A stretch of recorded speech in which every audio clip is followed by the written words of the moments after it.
मध्य प्रदेश की राजनीति में चर्चा में रहने वाले पूर्व मंत्री दीपक जोशी एक बार फिर सुर्खियों में हैं, लेकिन इस बार वो राजनीति नहीं, निजी जिंदगी के चलते चर्चा में हैं। दरअसल अब दीपक जोशी की चर्चा उनकी शादी से जुड़ी तस्वीरें सोशल मीडिया पर वायरल होने पर हो रही हैं। तस्वीरों में दीपक पल्लवी राज की मांग में सिंदूर भरते दिखाई दे रहे हैं। ये शादी प्रदेश में चर्चा का विषय बन गई है। सामने आई जानकारी के मुताबिक दीपक जोशी ने महिला कांग्रेस की पूर्व प्रदेश सचिव पल्लवी राज सक्सेना से विवाह किया। बताया जा रहा है कि ये विवाह 4 दिसंबर को आर्य समाज मंदिर में संपन्न हुआ। वायरल तस्वीरों में पल्लवी राज की मांग में सिंदूर दिखाई दे रहा है। सूत्रों के मुताबिक कुछ तस्वीरें पहले सोशल मीडिया पर पोस्ट की गई थीं, जिन्हें बाद में हटा दिया गया, लेकिन इसके बाद मामला सुर्खियों में आ गया। वही तस्वीरें वायरल हुई तो दीपक जोशी को अपना पक्ष रखना पड़ा। दीपक जोशी ने सफाई देते हुए कहा कि ये मामला आज से नहीं, साल 2006 से शुरू हुआ है। ये मामला कोर्ट में है, इसीलिए ऐसे मामलों पर बोलना सही नहीं होगा। इसके साथ ही जोशी ने कहा कि वो अपने पिता को राजनीति में अपना आदर्श मानते हैं और अटल बिहारी वाजपेयी को भगवान की तरह समझते हैं। इस मौके पर वो वाजपेयी जी के उन शब्दों को दोहराना चाहते हैं जिसमें उन्होंने कहा था कि हमने गलतियां की होती हैं, लेकिन बेईमानी नहीं, लेकिन गलतियों का प्रायश्चित है। भैया बताएं, आपके सोशल मीडिया पर फोटो किसी महिलाओं के साथ चल रहे हैं, क्या कहेंगे पूरे मामले को लेकर? देखिए, वर्तमान युग सोशल मीडिया का है। वो कहा जाता है कि सोशल मीडिया बहुत तेजी से किसी चीज़ को प्रसारित करता है। मनुष्य का जीवन है और मनुष्य के जीवन में यश अपयश दोनों चलते हैं। मैं जिस परिवार से, उसकी पारिवारिक ऊंचाइयाँ इतनी अधिक है कि मेरे ख्याल से बहुत कम परिवारों की होगी। एक घटना को लेकर कल एक पेपर ने एक विषय को लेकर एक पेपर ने शादी के विषय में खबर छापी है। उसमें 2 महिलाओं का जिक्र किया गया है। एक महिला ने कुछ चीज़ को नकारा है।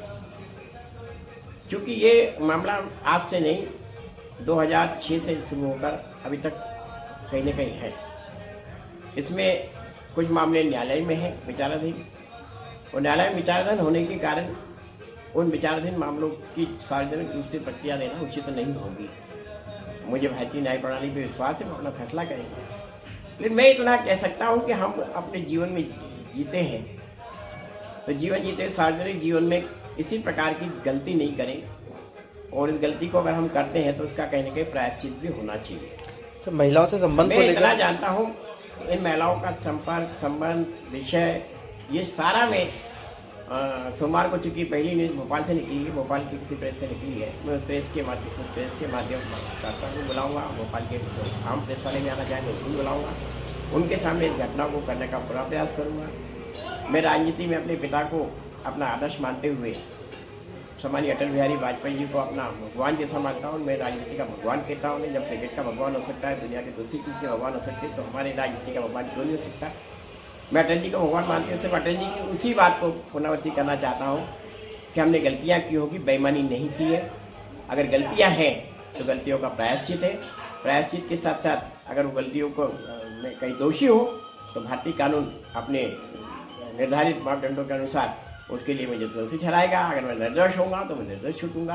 क्योंकि आज मैं ये नहीं कह सकता कि मैं दोषी हूँ, कि सामने वाला दोषी है, कौन दोषी है। लेकिन मैं ये जानता हूँ कि संचार साधनों के माध्यमों को कहीं न कहीं पुष्टि करने के बाद इन सब चीज़ों को करना चाहिए अपनी तरफ से। लेकिन आज कर दिया है, तो चूँकि अभी इसको कर दिया तो इस पहली की कुछ पहला ही विषयों पर रोशनी डालने के लिए मैं सोमवार के दिन भोपाल के सभी हमारी पत्रकार साथियों के साथ बैठकर इस पूरी बात को उजागर करूंगा, सच्चाई को सामने लाऊंगा। बता दें कि पूर्व मुख्यमंत्री स्वर्गीय कैलाश जोशी के पुत्र और शिवराज सरकार में मंत्री रह चुके दीपक जोशी 2013 में हाटपिपलिया सीट से विधायक चुने गए थे। साल 2021 में कोरोना काल के दौरान उनकी पत्नी विजया जोशी का निधन हो गया था। लिहाजा इस मामले का सच क्या है और हकीकत क्या है, ये तो दीपक जोशी ही साफ करेंगे।